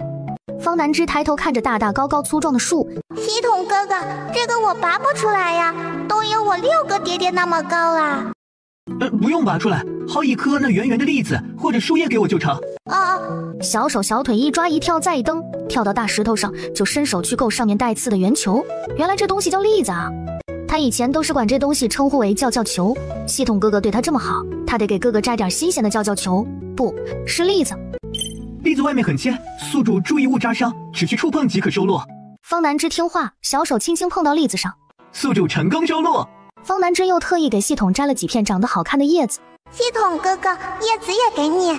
系统很想说不用，但毕竟是孩子的一番心意，也收下了。秉承着来都来了的原则，方南之把周围掉在地上散落的板栗也都收集起来了。我不要了，我要1个就行了，剩下的你自己留着吃。方南之敏锐捕捉到关键词，双眼一下就亮了。能，不过要把外面那层扒掉，里面的栗子用火烤熟或者煮熟，再扒壳吃。我以前捡这种果子都是用来和朋友丢着玩的，可疼了，能砸得人哇哇乱叫。爹爹躺在石头上睡得打呼噜了都，那我就自己生火烤吧。小丫头颠颠的去四周划拉了点小树枝抱回来，堆在一起，然后从怀中拿出火折子点燃。早上帮婶婶在厨房点火来着，顺手把火折子顺过来，还真派上用场嘞。娘说了，玩火尿炕，等回去指定尿炕。方南之小心翼翼地把几个栗子外面带尖刺的那层皮给扒开了，然后把栗子丢进火里，简单等待了一小会儿后，便迫不及待地扒拉了一个出来，用石头砸了2下，忍着烫扒皮，才刚一扒开，那股栗子香便飘出来了。方南芝鼓着腮帮子使劲吹了2下，迫不及待地把肉放进嘴中，口中是新奇的糯香，带着微微的甜，还有点不易察觉的咸。方南芝拿着一颗栗子肉，悄悄地朝着方童鼻子边上试探。怎么有香味啊？不对啊，这怎么还有吃东西的吧唧声呢？这怎么还越闻越香呢？爹爹，张嘴！方童下意识张嘴，一个圆滚滚还热乎乎的球状食物塞进嘴里。闺女，这是啥呀？真好吃啊！栗子，哥哥告诉我能吃。说完，用树枝推了一把熟栗子过去。要烤熟了扒壳吃，这些都是熟的。方童立马扒壳接着吃，方南芝也不落人后，父女俩咔嗒咔嗒扒一个吃一个。父女俩应声抬头，方晴天和方泽天兄弟俩眼巴巴地看着他们，馋得直咽口水。父女俩默契地一起加快了吃的速度，3两下就把剩下的栗子扒壳吃进肚。我说你俩先把手上的活停一下，爬到树上把板栗都薅下来，摘不着的用棍子打，摘干净点。板栗能吃，自然得先弄自家去。已经让俩小子知道了，干脆让他们当免费劳力，帮着多弄点。你在下面给我等着，爹上去。这树得有8、9米呢，别再给我宝贝闺女给摔着了。不，我也要爬。我以往也掏鸟蛋啥，没少上树，只是没这棵树高而已。不行，你腿短。腿短？爹，你不可以欺负小孩。最后还是方童退了一步，在树下撑开手候着。3个孩子一人一边，那栗子噼里啪啦的往下掉，像是在下栗子雨。那哪是下雨，那分明下的好吃的啊！这么多栗子带回家给婶婶和哥哥吃，他们肯定也很高兴。眼看着那棵树被凌虐的不轻，方童把闺女叫下来，让她回家拿几个麻袋。方南芝也玩够了，痛快下来，小跑着回家，不一会儿就回来了。方童带着3人把掉下来散落的栗子全部集中到一起，来，把板栗都装进去。很快，地上的板栗都被装好。晴天，你和你弟弟2人抬一麻袋，然后他自个儿扛起2个麻袋。走，闺女跟上啊！一大3小顺利到了秦家，方童满头大汗，把2麻袋放下。你俩的也放这边啊？三叔，不用了吧？我们不累，我和弟弟这就回家了。说着，兄弟俩抬着麻袋要走。这年纪不大，胆子倒是不小。给我把栗子放下，你们俩兄弟啊，爱去哪儿去哪儿，想啥没事呢？还想占你三叔的便宜是不是？记住，从来只有我占别人便宜的份儿。啊，凭什么呀？我们俩也帮你干了一整天的活了，这些都是我们俩摘的，你怎么能全拿走？那你俩想分多少栗子呀？起码要分一袋给我们吧。对上三叔视线，方泽天心里咯噔一下。方童没说话，只是开始活动手腕。方晴天兄弟俩察觉不对，想后退。秦燕不知道什么时候过来的，正挡住了他们的路。方童没客气，直接一人赏了一个大嘴巴子。小兔崽子，还真敢开口！我是你们亲三叔，给老子干点活，是让你们尽孝敬，是你们的福气。他们孝顺谁，也轮不到三叔一个入赘的窝囊废。哼，再说了，别忘了你们是为啥来给老子干活？哼，能为啥？还不是因为你胡搅蛮缠。我呸！那是因为你们爹废物，落了把柄在我手里，推了你们来挡灾。明明不是他们得罪三叔，为什么要他们干活挨打？想清楚自个儿的处境，这栗子是你们能惦记的吗？哎呀，挑拨关系这种事儿，过犹不及啊，得慢慢来才行。两个人现在心情很复杂，俩人闷声把一麻袋栗子放下，耷拉着脑袋就往外走。爹刚才的话什么意思啊？怎么怪怪的？秦燕摸了摸小丫头脑袋，心肝黑点儿，总是不容易受欺负的。灶房，钱凤萍刚做好午饭，没见着刚才的事，只是看了看地上3个大麻袋，这啥东西啊？等走近了才看清，你俩带这么多这玩意回来干啥？总不能是拿回来烧火用的吧？这东西啊叫栗子，先把外面的那层皮儿扒开，里面的东西烤熟了，扒壳能吃，可香呢。这玩意竟然能吃？哎，那快试试看，刚好灶房里的火还没灭，这是要剥壳后直接扔进去烤吗？不行不行，得用刀子划开一个口子，不然就会嘣的一下炸开。先前烤的时候不懂，还是系统哥哥告诉我要划个口子才行。这样啊，好，婶婶知道了。烤栗子。一大家子借助一些工具杆，刚开始有些生疏，爬了几个上手后，速度快了起来，很快便堆满了一大碗栗子。芝芝，你来划栗子。钱凤萍安排，主要看小丫头扒壳力气小，这会儿功夫被扎好几下了。我来。家里啊就属芝芝心细，这活交给你啊，婶婶才放心呢。好，这活交给我，放心吧。成，那你可慢点儿，别划伤了自个儿。方南芝乖巧应声后，一手拿栗子，一手拿着小匕首，在相对平整一点的地方划了一刀。厨房内栗香弥漫，来尝尝看。刚准备接过，看见方童黑乎乎的手，你都没洗手，我不吃。再一看，方南芝的手也黑乎乎的，看你娘这手脏的，你俩赶紧洗了手再来吃。两人被撵去洗手，至于方彤扒出来的那颗栗子，被钱凤萍洗了洗，掰成3块，自己1块，另外2块分给秦燕和方银。等父女俩回来，方银已经抱着一小碗的栗子肉吃得喷香。来，快过来吃，饭也好了。吃完饭啊，咱们再去摘点。这栗子树在山上可常见了，从前是都不知道是能吃的，而且还这么好吃。如今被自家先发现了，那肯定要多摘点。不急，咱们下午再去。这次的栗子，我那俩便宜侄子也是看到了，估计啊，一会儿全村都知道了。既然抢占不了先机，那就随大溜吧。那真是可惜了，不然还能像上次山药一样给自家换些好处。不过一大家子也都是知足的，短暂的惋惜过后，又高高兴兴的吃起饭。不管怎么说，今天拿回家来这么多吃的，总归是个好事。下午，方彤带着闺女一起上了山，两人才刚走到山脚处，陆陆续续的在路上看到不少人。方彤心中隐约有数了，不少人家全家出动，人口越多的人家就越是霸道。比如秦氏，秦族长带着多数秦氏族人圈了一大片栗子树。这玩意儿是真好吃啊！咋在山上这么些年，俺就没发现我能吃呢？真是可惜了。哎呀，对呀，我家中午啊烤了2个吃，味道是真不错呀，甜的。要说也多亏了方金，不愧是读书人呐，有了这好事还不忘记告诉大家伙，真是救了俺全家一条命啊！对，以后方金就是咱们的大恩人啊，也就是方金才能这么大气，气得咱们全村的人发现啥能吃的就直接说了，不像某些同样姓方的，都是一个村里的，本来就该互相互助，他可倒好，还得要好处。上次秦燕让他尿了裤子这种丢了大脸的事，就足以让他记一辈子。村里人虽然不敢明着说他什么，但背地里肯定都偷偷笑话他，而这一切都是因为方彤他们导致的。中午俩儿子回来，说是老三发现了栗子能吃，何氏饭都没吃，带着儿子闺女上山爬了不少，回去一试，还真味道不错。这事是老三发现的，这家伙8成还会像上次告诉村里，最终得了好处又得了名声。既如此，倒不如由他提前直接和乡亲们说了，还能换个好名声，挽回一下之前掉粪坑丢的脸。你大方，秦高飞，你家粮多钱多，还有钱供儿子读书，怎么没给全村分分呢？前几日魏嫂子上你家借粮，不还是被用扫把给撵出来了？我说你咋不惦记村里的人啊？魏嫂子是前段10日被抢了粮食的一家，和秦高飞还有些亲戚关系，这才敢上门，谁知道还是被毫不留情撵出来。你胡说什么？我家那是也没粮了，有的话肯定借。我呸！没粮你能吃得红光满面的？我是姓方的，你少给我这甩黑锅啊！别忘了，你入赘秦家，算我秦氏的赘婿，对老子你得客气点。怎么让秦高飞说出来就那么别扭了呢？不等他骂回去。姓秦的，你他娘的说话咋那么难听呢？以为童哥当赘婿就得捧你臭脚呗？我呸！童哥是那种人吗？就是老三他脚比你臭多了，活该你捧他脚才对。啥玩意儿？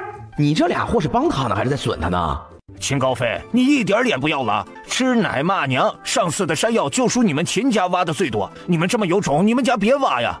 有种？他秦高飞一个能当众被吓尿裤子的，能有什么种啊？他奶奶的！你们几个混混也不看看自己家里什么条件啊！一件衣服穿10年，穷的衣服上全是补丁，一个笑话我。我可是一族之长的儿子，这些人也配？嘿，就笑话你了，怎么着？秦高飞忍不了了，一拳就朝着他打过去，闪身一躲，反倒还回去一拳头。然而下一秒，他就被人踹了一脚。是秦氏一族的几个年轻汉子，方彤他们也不可能眼睁睁看着兄弟挨打，把闺女安顿在一边，当即便冲了上去。双方人马瞬间乱作一团。哎呦，别打了，都是一个村的。哎呀，是啊，人都吃不饱了，大家白耗费力气。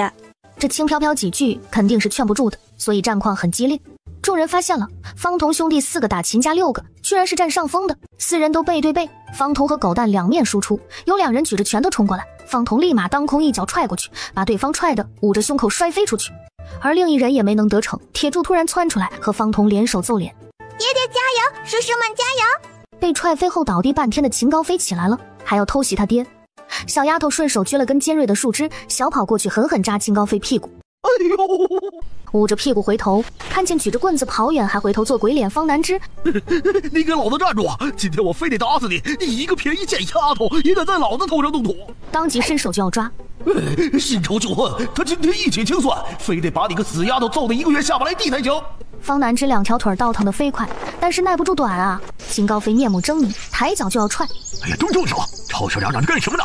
得了消息赶来的老村长刚好看到这一幕，这是干什么？还欺负着孩子了？小丫头一扭身子挣脱束缚，忙跑到老村长身后，冲着秦高飞做了个你能拿我怎么样的挑衅表情。老村长一扭头看他，小丫头立马变脸，村长爷爷救我！秦叔带着好多人骂我爹，还欺负我爹，还要打我。村长爷爷只是害怕。你这小崽子少跟那胡说八道，分明是方老三他们家几个先动的手，我们才反击的。小姑娘家的，就没一句实话，你这种贱丫头早就该溺死。泪眼朦胧又害怕地抓着村长老头的袖子。小丫头这么可怜，她能说谎吗？总算倒出空的方童却是听不得这种话。哎，你他妈咒谁呢？你全家才死光呢，老子闺女也能长命100岁。要我说，你这种跟寡妇偷情的，何该他妈沉塘？呸！你少污蔑我！哎呀，都安静！谁在吵吵就滚出村子！到底咋回事？秦高飞刚要张嘴，老三，你先说。上午呢，俺带着2个侄子上山，我这闺女贪玩，生火丢了俩板栗进去，没想到啊，这越烤越香。我俩这才发现板栗能吃，还给我这俩侄子分了点带回家去。这消息呢，也是我让大哥告诉村里大伙的。这没成想，到了后来，这秦高飞就在这里抹黑我。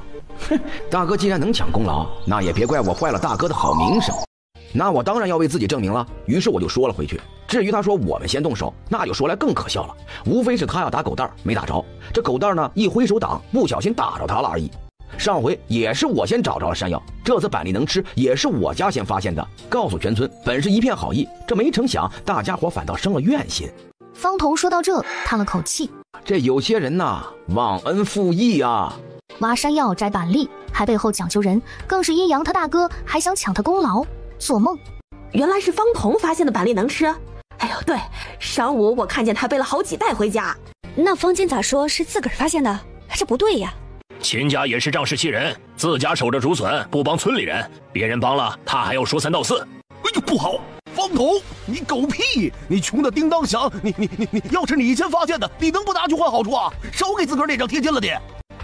我是觉得村里刚被灾民们抢过，都一个村的，还能次要好处啊？别用你那针眼还小的心眼子看人。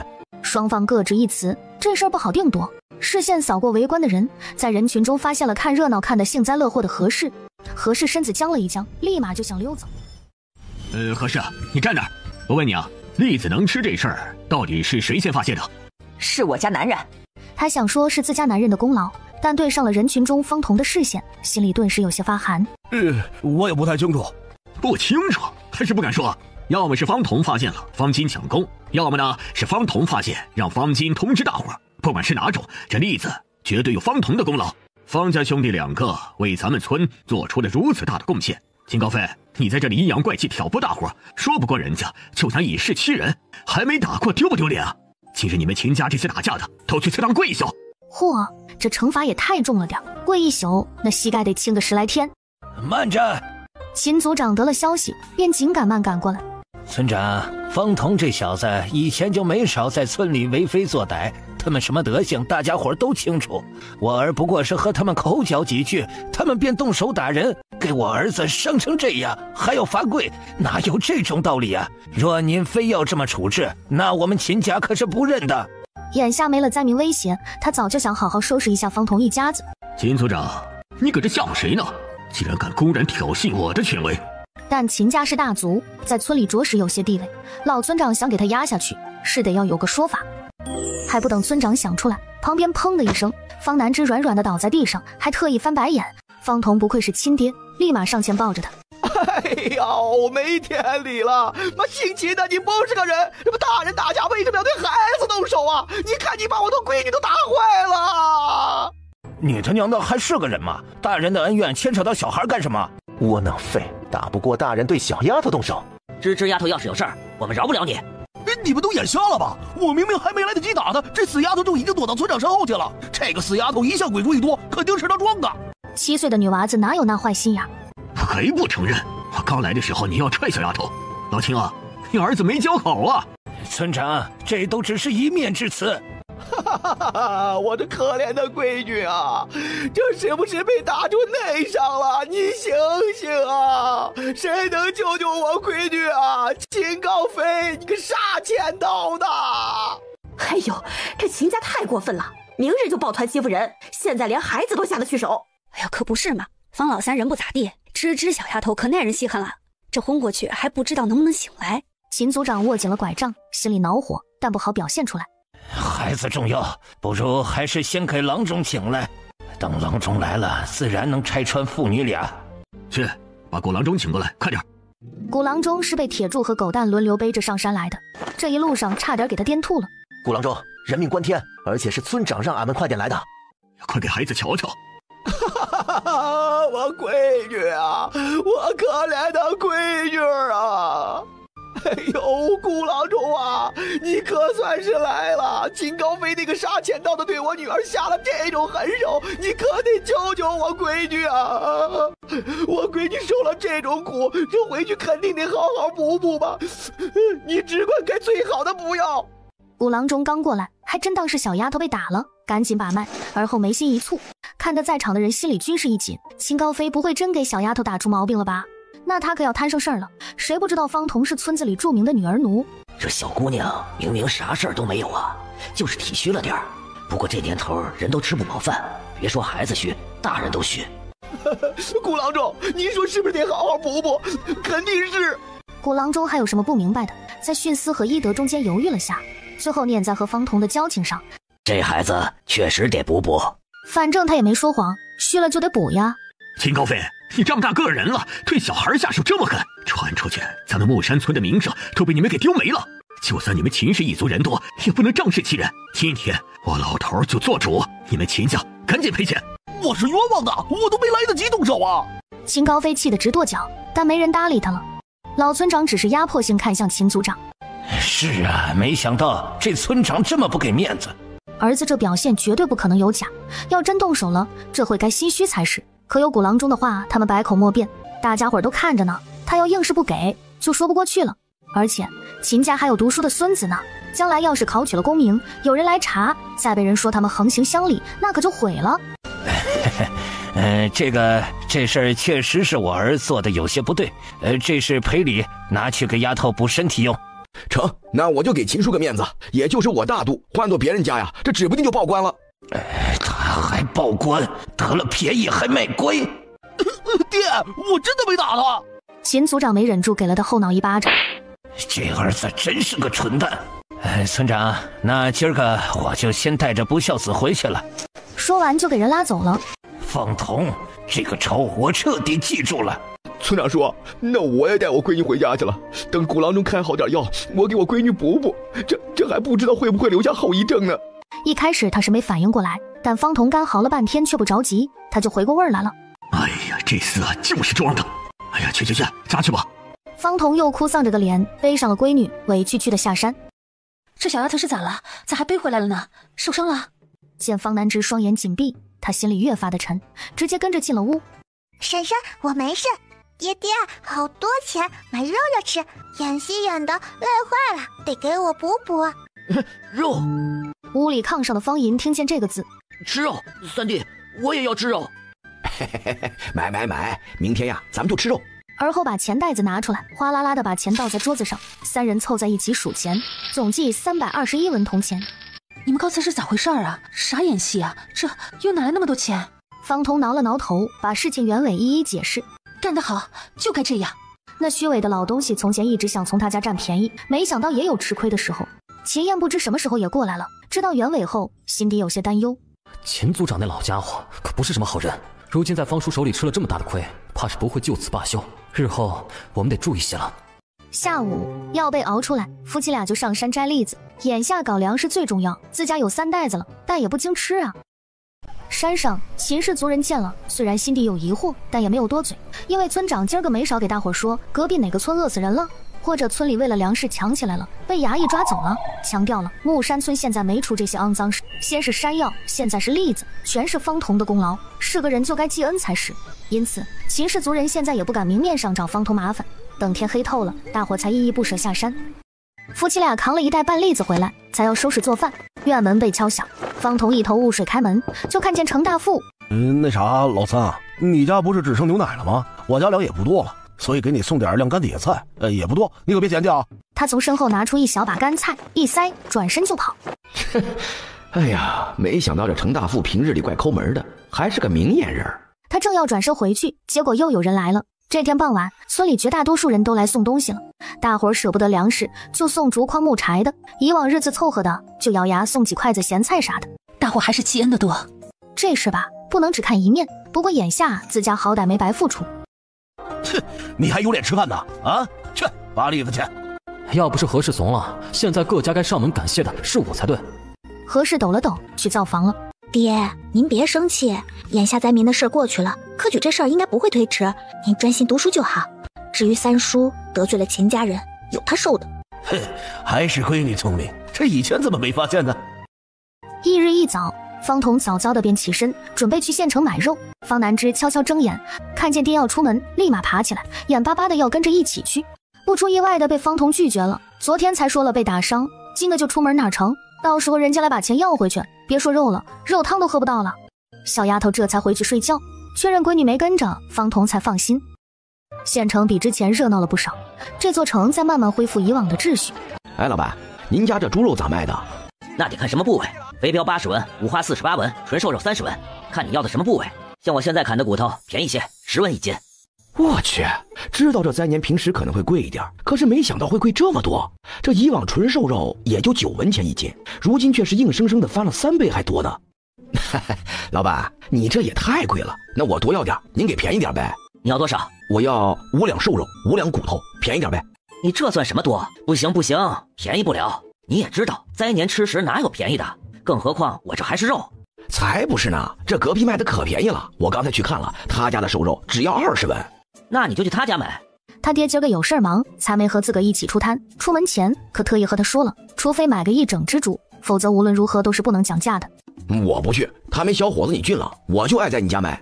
那小伙不自觉地绷紧了身子，让壮硕的臂膀更结实几分。不行，夸我也没用。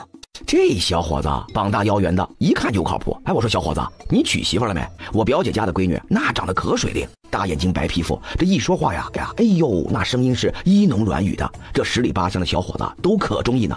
可那丫头说了，不稀罕小白脸出生，就稀罕你这种壮的，还说呀，只有这种才是真汉子。要不到时候我介绍给你。那小伙子被夸得有点迷糊。没呢，这事儿不急。最后在方彤的一顿神夸下，再加上答应下次来介绍那不存在的表姐闺女见面，成功以20文拿下1斤瘦肉，还带半斤骨头。方彤心满意足走了。他身后小伙还琢磨，下次来摊上得穿没补丁的衣裳，见人姑娘不好唐突了。方彤去了隐蔽地方，把肉和骨头藏在身上，又没发现身后有人跟着，这才出来。他发现有不少人都朝着一个地方去，而那个方向好像是行刑台，随便拦住了一个同样往那边去的老爷子，才得知原来今个是罪犯处斩。这个时候被砍头的除了抢劫的灾民还能有谁？方彤立马也加入了其中，看看姓向的下场。台上10多个穿着囚衣的罪犯们面对即将到来的死亡，他们神色各异，秋日晨阳的照耀下熠熠闪着寒光，忽的鼻尖闻到一阵恶臭。老子丢的可是今早新鲜热乎的，我这金汤子都没浇地，便宜他们了。那你不行，俺得了消息就提前捂了10来天呢，都发酵了，里面还有小虫，威力可大。老六，你这是不是有点太恶心了？默默屏住呼吸，而后专注地看着台上囚犯们的脸，有几个没见过，但另外几个正是那日和向文斌一起袭击他们的难民。向文斌呢？身旁那自称捂了10来天金汤的大哥，视线正吹完牛和他对上。大哥，我听说这儿还有一个姓向的灾民头子，这些人里是哪个呀？这事儿你问我可就问对了人了。那姓向的呀，据说是因为行径太恶劣，被上面点名送到京城那个什么大理寺当做典型。这事儿大伙儿都知道，倒是叫你吹上了，这不是有个不知道的吗？方彤心里咯噔一下，那可不嘛，多亏了哥您告诉老弟。不过这话说回来了，这姓向的就这么走了，有没有招供点啥呀？众人纷纷摇头。这你们不知道了吧？我知道。真的假的？那姓向的招供了藏身地点，据说呀，就在木山村和杏花村2个道之间的一处山洞。哟，老六，您不愧是咱们街里的小神通啊，这你都知道。还有吗？还招供点啥呀？别的就没说了，就招供了这一个。方彤心中失望，等着台上行刑后，他便离开了。爹，买肉肉了吗？屋里，方银着急想要下炕，但是秦燕不许。弟弟，买肉肉了吗？买了。哎呦，我的个祖宗啊！你俩能消停会儿呗？从怀里掏出肉，从裤腿里掏出大骨头。吃肉！买这么多，得花了不少吧？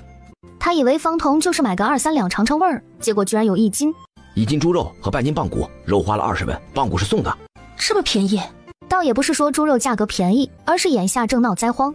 哪能啊？这是我和他讲了价的。想到小伙子那清澈的眼眸，他就想笑。咱边收拾边说。一家子来到厨房，钱凤萍切肉，方彤边生火边讲。他不仅能说，讲故事也是连笔带划的，叫人身临其境。在得知方彤是用啥理由忽悠的人家后，几人都被逗笑。你呀，哪能这么忽悠人家的？赶明儿要是真认识了谁家好姑娘，就给这2个年轻人啊介绍认识认识。不过那也得提前打听好男方家啥样，万一不好了，咱也不能把姑娘往火坑里推呀。是，听你的。你从镇子上回来都折腾半天了，我来炖吧。炒肉是舍不得的，炖肉还行，能炖一大锅，肉吃没了还能喝点肉汤，那也是美味呀。父女俩自觉地关好了厨房的门窗，这可是肉啊，叫人闻到哪能成。婶婶做的比酒楼大厨做的还要香。这么说，你还喝过大厨做汤呢？我喝过钱大厨做的汤，好喝。就你嘴甜，每一次做完饭，这小丫头都是第一个夸，哪怕就是个大饼子，她也能夸上2句。这种闺女，谁能不稀罕呀？方莹根本顾不上说话，腮帮子鼓得满满的。从灾荒开始，几人再没吃过肉了。方南之吃完就犯困，眯着眼往椅子靠背上一躺。他看得出，今儿个爹和婶婶把大部分肉都给了他们仨，自个吃的却不多。小家伙心中暗暗多了个理想，以后他长大了，赚了钱，就要让他们全都吃肉吃到饱。快睡着的时候，外面传来了一阵锣鼓响，怕是大事，不敢耽搁。方彤和闺女是抹干净嘴上油花，又漱口才出去的。到了地方，只见村长身旁跟着个穿着华丽锦衣的中年男人。这是谁呀？这衣服可真好，莫不是谁家地主老爷跑过来了？好了，既然大家都到齐了，那我有话便直说了。第一件事是个好消息，县里发了公告，今年免粮税。这的确是个天大的好消息，这不仅仅是简单的不收粮税，更是代表着他们所有人熬过这个冬天的希望又大了几分。哎呀，好了，都安静一下。更大的好消息我还没说呢。有一户周老爷是从府城来的大人物，年纪大了，要在咱木山村养老，最近呢要落户来到咱们这里。这算什么天大的好消息？大老爷来了又不是来帮他们的，他们的生活该咋过还是咋过。再多加一项，可以路过大老爷家门口闻闻肉香。周老爷已经买下咱们村口南边那块地，预备盖个大宅子。周老爷发话了啊，短工就优先从咱们村里招。这可是天大的好消息啊！周老爷真是活菩萨，干活好啊，干活赚了银钱，他们就能买粮，有了粮，一定就能挺过这个寒冷的冬季。哎呀，村长，我要去，我家男人全都去。你疯了吧？那你家冬小麦都不种了？村长，我家男人多，不耽误干活，让他们去吧。都是要干短工的，甚至连工钱都不问一句。哎呀，停，都给我退回去，可别冲撞了贵人。一群丢人的玩意儿，有外人在呢，不知道矜持点。众人悻悻地消停了点。这位是周老爷的管家，负责在村里选人，至于选谁，我可做不了主，由周管家来。你们有想干的都排着队来，别冲撞了周管家，记住没啊？一阵短暂的恭维后，进入正题，村民纷纷排起了队，由身旁的小厮记名。方彤领着闺女看了半天，他倒是没有干短工的打算，拉着闺女就准备走。哎，方老三，你先别走。方彤看出了他有小话要和自己说，领着闺女跟老村长来到了边边不起眼的地方。怎么了，村长叔？你这是要给我走后门啊？正事，你正经点。秦家的孙子是个出息的，在书院混得不错。这次县里免税的消息就是他们家传出来的，以后要注意点，明白没？得嘞，村长叔，我记住了。秦家是村里的大族，若非必要，村长也不愿意正面对上，但能来特意提醒他一声，这个情分他记下了。听懂了就回吧。一到家，便把村里要来地主老爷招工盖房的事儿和母子俩说了。那你咋想的？咱们去不？多一份钱，多一份保障。至于地里的活儿，他辛苦点，自己也能干完。不去。我倒是觉得这真是个好机会。这如今地里的事儿是少了，再等村里的人都干上短工，全忙活起来，这都有了钱赚。到时候咱家再去县里卖蛋糕，那时可就不出风头了。哎呀，这短工多累啊，这玩意儿也不适合我呀。我这个全家顶梁柱，就适合钱多的轻省活。方叔说的对，不过卖蛋糕之前，咱们还得先去县城探探底。毕竟时局不同，咱们得去瞧瞧现在生意好不好做，心里也好有个数。方彤也知道秦燕担心的问题，把去县城里的所见都说了一遍。县城如今也在慢慢恢复秩序了，而且吃食生意有不少，他们去了也不打眼，可以先少做点试试看。敲定了主意，方彤便准备明个就先拿一锅蛋糕去试试看，只是自家的糖和鸡蛋全没了。看了看秦组长赔偿的铜钱，叹了口气，反正是意外之财，早点花完也行，家里人都没意见。方彤拿了钱，却是径直朝着古郎中家里去了。啥事儿？随手关上门进来。嘿嘿，古叔，把你家的糖和鸡蛋卖我点呗。前几日他起夜的时候，撞见古郎中在县里的2个儿子偷偷摸摸回来给他们送东西。古郎中先是惊讶了一瞬，然后立刻反应过来，2家到底是邻居，8成是儿子们悄摸回来，被这个鬼精的听着了。不过对方不是来借粮的，而是来拿钱买的，这倒是正合古郎中的心。走吧，进屋说。一走进屋，你要多少糖和鸡蛋？鸡蛋拿20个吧。糖你这里有多少啊？糖有1斤，这鸡蛋是我儿家里鸡下的，我就不和你要外面的价钱了，就跟从前的价一样，2文钱1个。但是这糖是花贵钱买的，你也知道，外面现在食物价格都涨了，50文1斤，你要多少我给你称出来。行，糖我全要了，鸡蛋就20个，您拿吧。